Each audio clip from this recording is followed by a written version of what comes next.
முடிவு செய்தனர். அந்த தன்னம்பிக்கையுடன் சரோபா அக்கா அவர்களை வரவேற்றார் மற்றும் தனது அலுவலகத்திற்கு அழைத்தார். அவர் அருணாசலத்தின் பிறப்பு முதல் தத்தெடுத்தல் வரை பரந்த ஆவணங்களையும் கடிதங்களையும் ஒரு கோப்பை வழங்கினார். இவைகளில் அவர்களின் பாட்டிகள் எழுதிய ஒரு கடிதம் அருணாசலுக்கு அனுப்பிய பின்விளைவுகளை பற்றிய அவரது காதலையும் வருத்தத்தையும் வெளிப்படுத்தியது. அந்த கடிதம் மிகவும் உணர்ச்சிமிக்கது மற்றும் உண்மையானது. இது அருணாச்சலம் ஒரு நாள் அவர்களின் செயலை புரிந்து கொள்ளும் என்ற நம்பிக்கையுடன் முடிந்தது. அந்த கடிதத்தை படிக்கும்போது அருணாசலத்தின் கண்களில் கண்ணீர் கசிந்தது.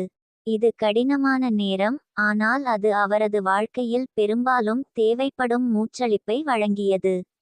விதாசமன் மற்றும் சித்ரானியும் பாட்டிகளின் வார்த்தைகளுடன் ஆழ்ந்த உணர்வுகளை உணர்ந்தனர். தவறுகள் இருந்தாலும் அங்கு எப்போதும்